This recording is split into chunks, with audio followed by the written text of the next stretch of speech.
Are you aware that it's Mental Health Month? What sort of factors do you think contribute to positive or negative mental health? Do you think that poor mental health is more prominent now than it has been in history? Action! Isaac. Action. You know what, Dave, actually, I don't think I can do this right now. My mental health it's not in a good place right now. I actually think I could do with a counsellor. What? Danny Knight, the counsellor! What are you doing here? Yeah, bro, I heard you were not feeling so great, so I've just come to have a chat with you, and I hear you're doing a TV show, so I'm here to help you with that as well today. You're here to help out with On the Street, Mental Health, episode 5. Yeah, bro. Wow! What are we gonna do? Let's infiltrate. Brilliant.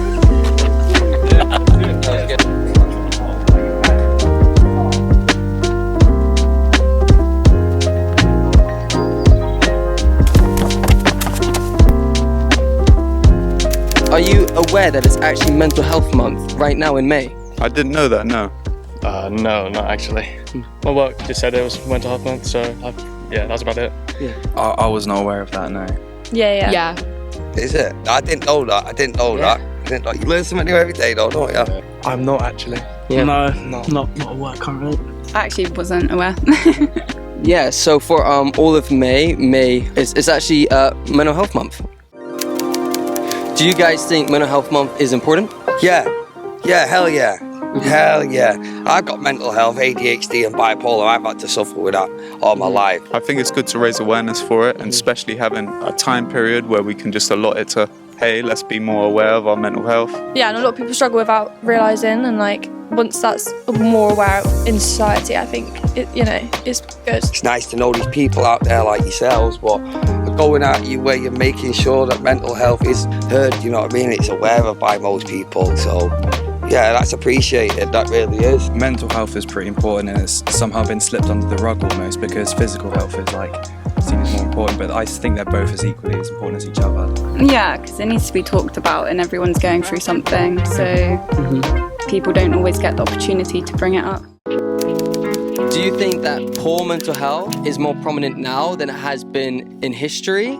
Yeah, I think it's kind of worse now. I mean, especially with social media, you just feel demotivated, and to a certain point, you kind of feel a sense of failure. I think personally, yes, because it always comes up into topic when you talk about it at college or secondary. They always bring it up. I feel like in the past people overlooked it, so they didn't realise they had issues, but yeah. And I think it is because it's more spoke about, more people feel comfortable sharing. It's becoming fashionable to talk about your mental health now than in the future, when people used to keep themselves to themselves, really.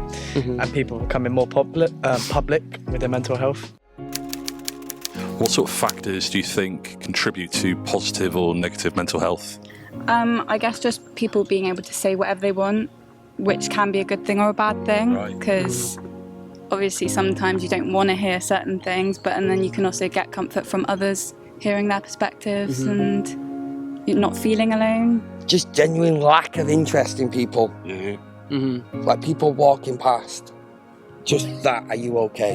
You don't get people who are willing to actually listen to you and actually understand you. I guess some of it's hereditary, genes and how you're brought up, upbringing, environment. Anything else?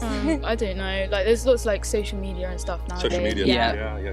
I think you only have to kind of look around you to see that, yes, people are using their phones a lot more. Is this an issue? If it's bringing them away from the present moment and bringing them into a space of their mind and the complexities of that, I think then maybe it can be detrimental. Your social environment, if you're with people that are always negative, then you're going to feel bad. And obviously, on the other spectrum, if you are with people that are happy and positive, that's going to rub off onto you. I think a social image of the thing that you want to be or you're meant to be, and if you're not, you're going to change to be different and try to be like that. Yeah, that's good. The amount of times I've gone through Facebook on a low day, and you see all your mates on holiday, with Benidorm or Barbate, whatever, and you think, wow, I'm sleeping in a car park or somewhere, you know what I mean? But yeah.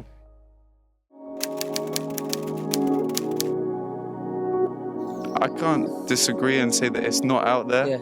because we all have these kind of demons, right, that we may face. I feel like a lot of it can come from within. Your spirit is already there with you. It's how you're choosing to channel it. I've kind of just thought mental health wise, it's mostly developed by the experiences that you've been through. Well, personally, I think spirituality may have like something to do with mental health, or like in general how you feel, because how I feel when I wake up, or like maybe I went to the gym and I feel good. It's like in the current moment, how confident do I feel will like affect my mental health, which might like link to spirituality. I'm kind of on the fence, to be honest. Yeah. Something's there. I don't believe in God, but something's there. So much there. It ain't nothing. Something's there. Yeah. I can't quite put my finger on it yet. Yeah, definitely. Yeah, to a point. Mhm. Yeah. I think that varies person to person, and like, yeah, I think it depends on the experience. I don't know, it's lots to do with like people's energy, I think. Yeah. Yeah, I'm not really sure. I feel like it's how you look at yourself in the process of it that can help deal with a lot of these things, and definitely having people around. Community is a great tool, I feel. Yeah.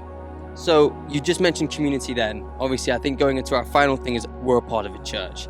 And so we think church, community, and Jesus is a really good answer for mental health. It might not instantly heal your mental health. Being a part of a church and a community and actually knowing God, because Jesus died on the cross, and repenting and like it's actually God is someone that you can speak to, interact with, and then that naturally will overflow into helping your mental health. So my question following on from that is, do you believe in that? Or are you the sense, I don't believe in that, but I think a church community could be good for people? Or are you as far as to actually not agreeing with any of that? Where are we standing? I agree with it to a point. Like, yeah, not fully either way. Somewhere in the middle. Personally, with my beliefs intact, I would say I don't really believe in it, but then I do think it's like a good idea. Like maybe some people might separate the two things, you know, but then some people might put two and two together and then do both at the same time. Well, I personally don't connect to it, but I can understand why other people do, and if that works for them, like that's good. And it's nice that you guys have community in that sense. With like talking about mental health, it gives other people opportunities to like have their own community, like. Right, guys, it's that time again in the video. It's the end. But me and Danny had a wonderful time today talking to people about Mental Health Awareness Month. Do you have anything you want to say? Yeah, I mean, just listening to what people were saying today about isolation, about relationships, connection. I mean, I remember listening once to a psychologist who gave this long lecture about how to support someone with poor mental health. And he gave about a 3-hour lecture for this thing, right? And in the end, he just summarized his whole lecture by saying, you know what, guys, you just need to love people. You need to love people. Now, the thing is, what sets us apart as Christians is that, yes, we can love people like the world loves love and loves people, but God has called us to a higher love, a love what's called agape love. It's a divine love. It's the highest love, the most fullest love. And he pours that love from his spirit into us, and he says to his church, now pour that love onto all people. And I think if we as a church are actually being more aware of God's love to us, and then us showing that same love to other people, then no doubt people's mental health will improve. That's so good, Dan. Obviously, guys, make sure to like, comment, and subscribe, not because we want the clout, but because it helps us out. As always, guys, make sure you're having a wonderful evening, afternoon, morning. I don't know what you're doing, but have a wonderful time doing it. This has been Living Light Southwest. What? I got a list. Southwest, signing out.